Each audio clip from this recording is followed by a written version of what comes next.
시청자 여러분 안녕하십니까? BTV 뉴스입니다. 먼저 이 시각 주요 뉴스입니다. 만덕 3터널로 불리는 만덕 초읍터널 개통으로 인해 조용했던 주택가에 차량들이 몰리면서 일대 도로가 몸살을 앓고 있습니다. 부산 지역 하천변 산책로 조성이 일반화됐지만 침수에 대한 대비는 사실상 없는 실정입니다.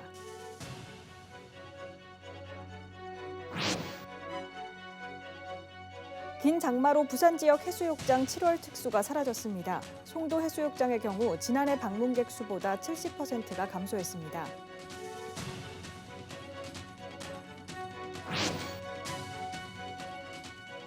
우리 동네 착한 가게 시간, 오늘은 이웃을 위한 나눔 활동에 적극적인 남구의 한식당과 디저트 전문점을 소개합니다.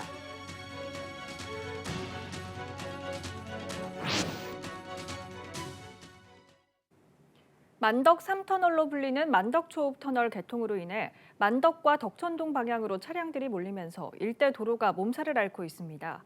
지역 주민들은 개통 전부터 교통체증과 신호체계에 대한 우려를 나타냈지만 관련 기관의 대비가 부족했다는 지적이 나옵니다. 박지한 기자입니다. 북구 덕천동에서 만덕 초읍터널로 합류하는 길목입니다. 터널행 좌회전 신호를 기다리는 차량과 반대편에서 비보호 좌회전을 시도하는 차량이 얽히고 설킵니다. 공사자들이 교통정리를 시도하지만 체증은 쉽게 풀리지 않습니다. 보시는 것처럼 만덕 초읍터널 진입로부터 병목 현상이 발생하면서 일대 도로가 교통 체증을 빚고 있습니다.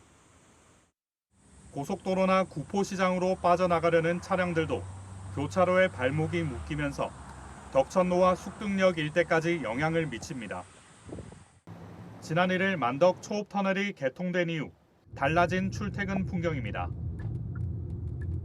도로는 참 좋게 터널을 뚫어놨는데 기존 도로로 가지고는 이 차들이 소화를 못해 지금 이게. 뭐 대책이 없습니다 이게는.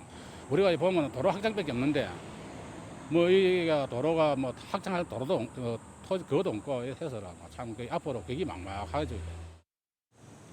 지자체도 개통 이후 상황에 대응하지 못하고 있습니다. 교통 상황을 더 지켜보겠다는 입장입니다. 그 해소는 도로 확장이 제일 근본적인 시대책인데 그 도로 확장이라는 게 예산이 많이 수반되는 사업이기 때문에 주민 간 갈등도 빚어지고 있습니다. 만덕 이동과 터널 접속도로 합류 지점에 좌회전 신호를 부활시키려면 보행로를 옮겨 한 개 차선을 늘리는 방안이 검토되고 있습니다. 이를 위해선 바로 옆 아파트 부지 일부를 사용해야 하는데 주민 동의를 받기 만만치 않습니다. 신호 삭제로 터널 위 2,200여 세대 주민들은 왕복 1,000m를 돌아가는 실정입니다.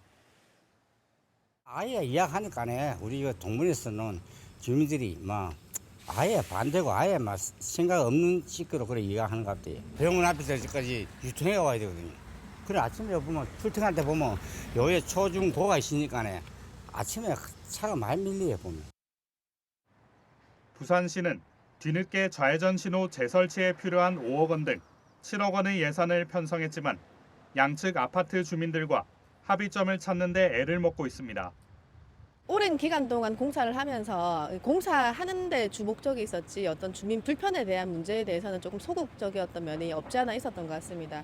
지금이라도 그 부분에 대해 놓친 부분은 반드시 챙겨야 될 부분이고 주민들 목소리가 또 반영될 수 있도록 또 녹여날 수 있도록 그렇게 해야 되도록 하겠습니다.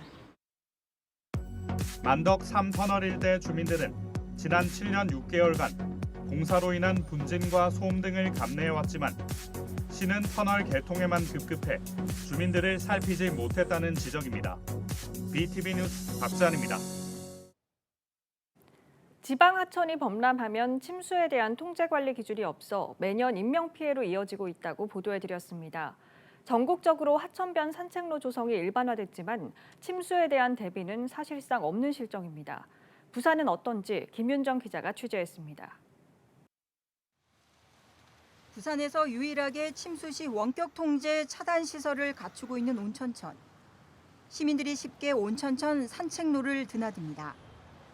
통행할 수 있는 진출입로가 132군데로 많기 때문입니다. 하지만 실종 사고가 발생했던 학장천은 물론 하천변 산책로가 조성돼 있는 다른 하천들의 사정은 딴판입니다.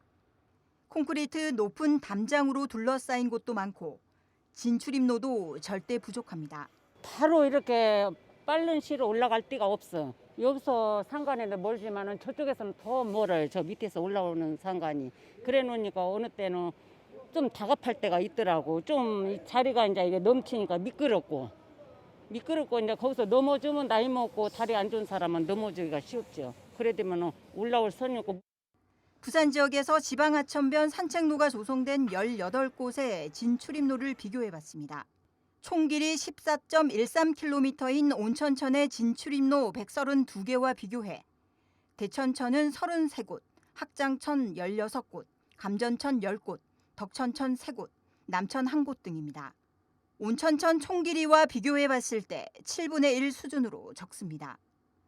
300m당 출입구가 1개꼴입니다. 긴급 상황이 발생하면 10대 젊은이가 전력으로 뛴다고 해도 1분 이상 걸린다는 얘기고 노인들에겐 두말할 것도 없습니다.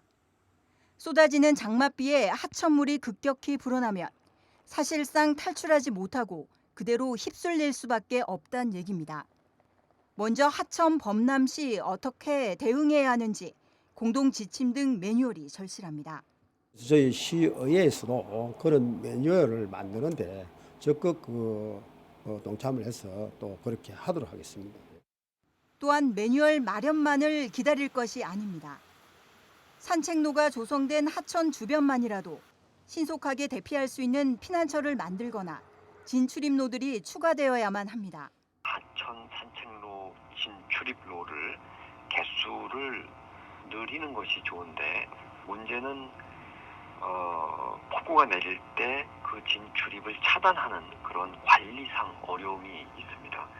그래서 만일 이런 하천 산책로 진출입로를 여러 곳 만들기 어려운 경우는 하천 내에 호수부지 쪽이 되겠죠. 좀 높이 올라갈 수 있는 피난 철을 좀 높은 곳에 계단식으로라도 여러 곳 만드는 것이 좋을 것 같습니다.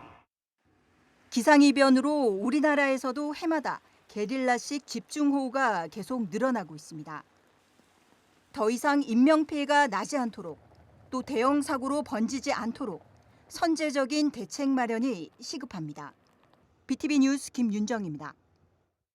긴 장마로 부산 지역 해수욕장 방문객 수가 큰 폭으로 감소했습니다. 개장 첫 주말 10만 명 넘게 방문한 송도해수욕장은 이후 계속된 비로 7월 중순까지 지난해 방문객 수의 절반에도 미치지 못했습니다. 장동원 기자입니다. 모처럼 햇살이 비친 20일 송도해수욕장입니다. 피서객들은 평일 한산한 백사장에서 일광욕을 즐기고 아이들은 시원한 바다에 몸을 던집니다. 기분이 너무 좋아요. 이제 뭔가 다대포는 얕은데 송도는 깊고 애들이랑 놀기도 좋아가지고 좋은 것 같습니다. 한동안 해수욕장에선 피서객들을 찾기 어려웠습니다.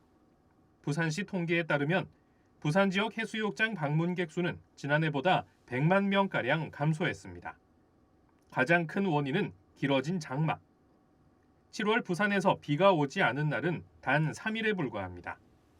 그 3일마저도 기온이 낮고 흐린 날씨였습니다. 지속된 장마로 7월 중순까지 송도해수욕장 방문객 수는 지난해보다 약 70%가 줄어든 것으로 나타났습니다. 송도해수욕장은 개장 첫 주말 이틀간 97,700여 명이 방문해 해운대와 비슷한 수준이었습니다. 지난해 같은 기간과 비교하면 76%나 증가한 수치입니다. 하지만 지난 15일까지 전체 방문객은 17만 2,400여 명에 그쳤습니다. 지난해 58만 명이 방문한 것에 비해 70%가 줄어든 겁니다. 개장 첫 주 부산에서 가장 큰 폭의 증가세 이후 장맛비로 또 가장 큰 감소폭을 보였습니다. 개장할 때는 여기 한 3줄 이상 찼는데 끝나고 난 이후로 계속 비. 하루에 내 태어나갖고 바닷가에 마수도 못하고 집에 갔습니다. 하루 종일 앉아있으면 한 15,000원. 상인들은 학생들의 방학과 장마 이후를 기대하고 있습니다. 한편 서구는 22일부터 백사장의 유아 해수풀을 개장하고 해변 영화 상영과 각종 축제들을 마련해 방문객들을 끌어모은다는 계획입니다. BTV 뉴스 장동원입니다.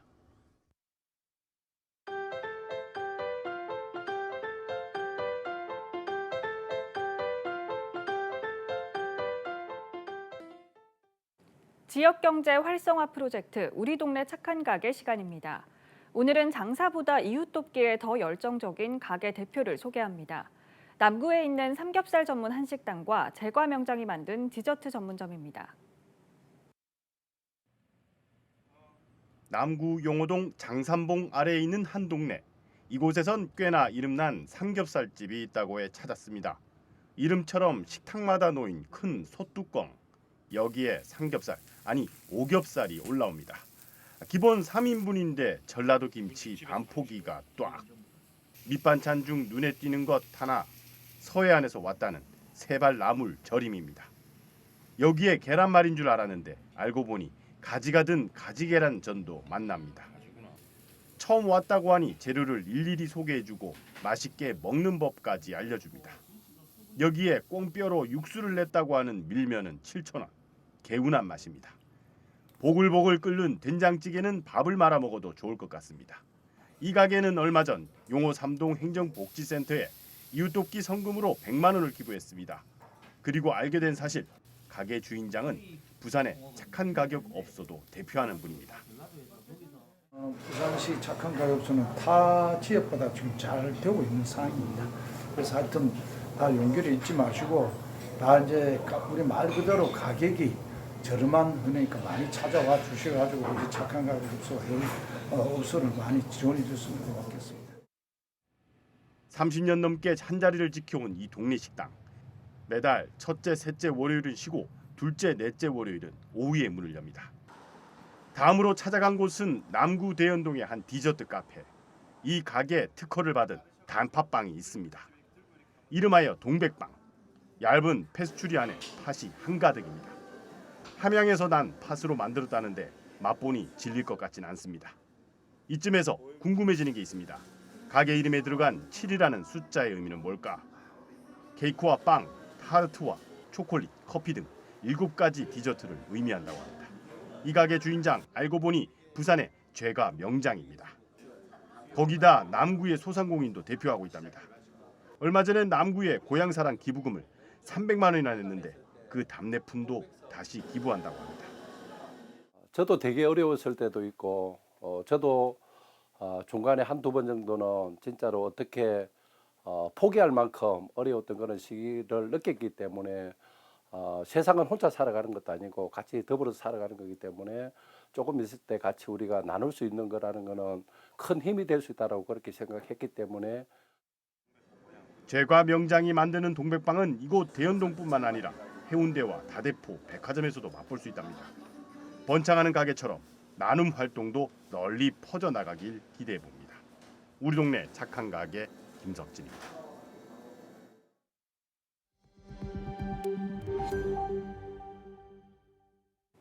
부산시의회가 50세 이상 65세 미만인 신중년의 일자리 지원 체계를 구축하기 위한 조례를 개정했습니다.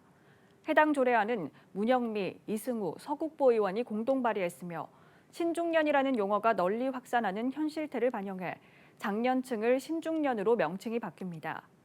조례안에는 신중년의 일자리와 사회활동 지원 강화를 위한 조문 신설과 신중년에 적합한 사회적 일자리 창출과 창업, 민간 일자리 재취업을 지원하는 내용 등을 담았습니다. 중소벤처기업부는 8월 10일까지 양자 컴퓨팅 분야 글로벌 기업 협업 프로그램에 참여를 희망하는 창업기업을 모집합니다. 이번 프로그램은 지난 3월 구글 등 8개사 협업 프로그램에 이어 양자 컴퓨팅 관련 창업기업을 육성하기 위해 세계적 기업인 IBM과 추진하는 2차 공고입니다. 선발된 창업기업은 중기부의 사업화 자금 최대 3억 원과 IBM으로부터 교육, 컨설팅, 판로 개척, 네트워킹 등으로 구성된 성장 지원 패키지를 지원받게 됩니다. 충북 청주 오송 지하차도 침수 사고로 온 국민이 가슴 아픈 요즘인데요. 이번 사건은 특정 시설에 한정된 문제라고 볼 수도 있겠지만 장맛비에 하천물이 불어나면서 사람이 휩쓸렸다는 소식은 매년 이맘때 항상 빠지지 않고 나오는 소식입니다. 왜 매년 같은 사고들이 그치지 않을까요? 이유가 있었습니다. 김윤정 기자가 취재했습니다. 호우특보가 내려진 지난 11일 사상구 학장천. 산책로를 걷던 60대 여성이 갑자기 불어난 물에서 미처 빠져나오지 못했고 현재까지 실종된 상태입니다. 전국 어디에선가 매년 벌어지는 안타까운 일입니다. 지하공간 침수 방지를 위한 실무 매뉴얼은 있지만 지방하천 침수에 대한 명확한 통제 기준은 없습니다. 그냥 개인이 조심해야만 합니다. 일단은 저희가 가지고 있는 기준은 따로 없었습니다. 저희는 그 자동 차단 시설이 없어서 일일이 손으로 수작업을 해야 되거든요. 하천이 위치한 관할 지자체가 자체적으로 통제 결정을 하고 있습니다. 지자체에서 지금 하천을 관리하는 각 구군에서 이 범람에 대해서 규정을 마련하고 그에 대한 통제를 하고 있는 상황인데 지금 이러다 보니까는 일괄적으로 총괄적으로 관리할 수 있는 컨트롤타워 기능이 없다 보니까 부산 지역 지방하천은 총 45곳. 이 중 하천변 산책로가 조성돼 있어 침수 시 인명피해를 막기 위해 빠른 조치가 필요한 곳은 18곳입니다. 하지만 부산에서 침수 시 원격 통제가 가능한 차단 시설이 설치된 곳은 온천천 단 한 곳뿐입니다. 하천 침수 시 시민들에게 빠른 대피 상황임을 알리는 시스템조차 지자체에서 제각각으로 운영되고 있습니다. 하천 수위 관측 시스템조차 사실상 무용지물입니다. 지금 있는 구축해 놓은 시스템에다가 조금 더 이제 절경을 하는 부분들은 필요한 거는 지나가신 말씀이시고요. 요즘 특정 좁은 지역에 집중호우가 쏟아지는 일이 잦다 보니 지자체가 뒤늦게 기상특보를 접해도 산책하던 시민들이 속수무책으로 당하게 됩니다. 통합된 기준 마련, 빠른 경보 시스템이 절실합니다. 이제 지방 하천이나 소하천은 앞으로 계속해서 우리가 관심을 가지고 이런 재난 안전 시설을 확충을 해서 시민들이 안전하게 운동을 즐기고 또 여가 생활을 할 수 있도록. 현재로서는 개개인들이 일기예보를 사전에 확인하고 미리 대비하는 것만이 사실상 유일한 대책입니다. BTV 뉴스 김윤정입니다. 전국 곳곳에서 장맛비로 인한 피해가 발생하고 있습니다. 부산도 지난주 금요일 호우특보가 내려진 이후 많은 비가 내렸는데요. 도심에 있는 노후한 건물들의 안전도 걱정입니다. 안수민 기자가 원도심 지역의 노후 아파트를 점검해봤습니다. 지은 지 50년 넘은 중구의 한 아파트입니다. 건물 곳곳에 금이가 있고 외벽이 아예 떨어져 나간 곳도 있습니다. 안으로 들어가 보자 어두컴컴한 복도 바닥 군데군데 물이 샌 흔적이 보입니다. 집 내부도 살펴봤습니다. 비가 내릴 때마다 빗물이 새어들면서 벽지 곳곳에 곰팡이가 폈습니다. 보수공사도 소용이 없습니다. 도배를 했거든요. 이게 했는데 하고 난 뒤에 또 이렇게 세가지고 이제 그냥 다시 그 남아있는 벽지로 이사와가 남아있는 벽지로 이렇게 발랐는데 이게 곰팡이가 늦어져 나오는 상황이고. 아파트 전체 406세대 중 148세대는 빈집입니다. 관리가 되지 않고 방치된 빈집들은 피해를 더욱 키웁니다. 할 수 없잖아. 사람도 안 살지. 그리고 비세지. 그리고 누구한테 말해. 답답하면 이제 내가 가서 위에다가 방수해갖고 이게 좀 세면 바르고 이런 집도 있고. 안전점검에서 D등급을 받은 지 5년째. 아파트 거주자 대다수가 취약계층이나 노인들이다 보니 자체적으로 안전보강공사를 하기도 어려운 실정입니다. 지자체가 매년 정비 예산을 지원하고는 있지만 비용이 많지 않아 땜질식 처방에 그치고 있습니다. 무너질까 봐. 아파트 무너질까 봐. 그게 제일 걱정되시고. 대책을 좀 해줘야지. 아파트 무너질 때까지 빨리 수명을 다한 사람은 살 때까지 그냥 살다 돌아가시고 한 사람은 알아서 해라 이렇게 그런 개념을 갖고 있으면 안 되고. 중구 남포동에 있는 또 다른 공동주택입니다. 이 건축물의 상황은 더 심각합니다. 건축물 안전진단에서 최하위 등급인 2등급을 받았는데 그만큼 붕괴 위험이 크다는 뜻입니다. 지어진 지 80년이 넘으면서 연식만큼 건물 곳곳이 금가고 부식됐습니다. 붕괴 위험에 일부 공간은 출입 자체가 통제됐습니다. 이런 상황에도 여전히 9가구가 이 아파트에 살고 있습니다. 바로 옆에 붙어 있는 또 다른 아파트 역시 안전도 2등급으로 세월의 흔적이 역력합니다. 이곳 역시 4가구가 떠나지 못하고 있습니다. 건축 자체를 지을 때 그 우리 설계 수명이라는 게 있지 않습니까? 그 설계 수명도 이미 넘었고 그게 너무 낡아서 그 뭐 이 우기가 든다든지 태풍이 온다든지 하면은 굉장히 위험지구에 들어갑니다. 지자체도 비상입니다. 최근 이어진 비로 사고 위험이 커지자 지난 16일부터 임시로 주민들을 대피시켰습니다. 2등급에는 지금 안전 대책으로 주민들도 다 안전한 곳으로 모시고 그래도 혹시 D등급에도 혹시 문제가 있는가 싶어 수시로 우리가 현장 점검도 하고 또 안전 점검도 하고 있습니다. 가장 안전해야 할 보금자리가 위태로운 주민들. 올해 장마철도 그저 사고가 없기만을 바라며 불안한 일상을 보내고 있습니다. 헬로티비 뉴스 안수민입니다. 북구는 구민들에게 정비사업 추진 시 예상되는 궁금한 사항이나 사업 진행 전반에 대한 이해 증진을 위해 북구 정비사업 무료 자문 서비스를 운영하기로 했습니다. 자문 내용은 정비사업 관련 법령 안내와 사업 추진에 따른 민원 및 문제점에 대한 방안, 부산시 사전 타당성 검토 심의 가이드라인 사전 검토 등입니다. 자문 서비스는 분기별 1회 진행되며 3분기는 오는 8월 15일까지 신청을 받아 8월 17일 구청 본관 1층 당직실에서 진행될 예정입니다. BTV 뉴스의 기획 보도물인 우리 동네 착한 가게가 남구청으로부터 감사패를 받았습니다. 남구는 착한 가격 업소와 이웃 나눔을 실천하는 소상공인들을 소개해 지역 경제 활성화에 도움을 준 것에 대해 감사한 의미를 담아 이 패를 전달한다고 밝혔습니다.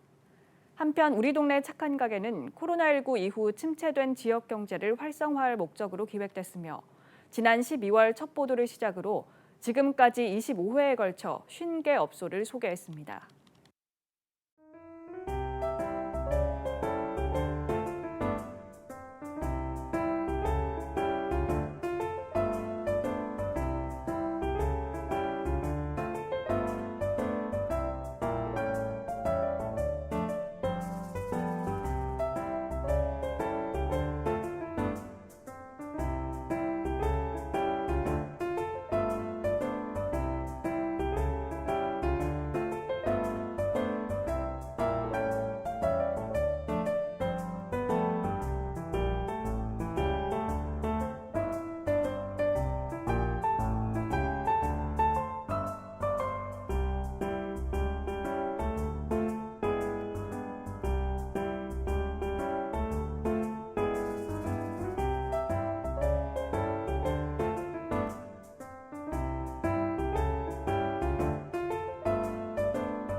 이상으로 BTV 뉴스를 마칩니다. 시청해주신 여러분 고맙습니다.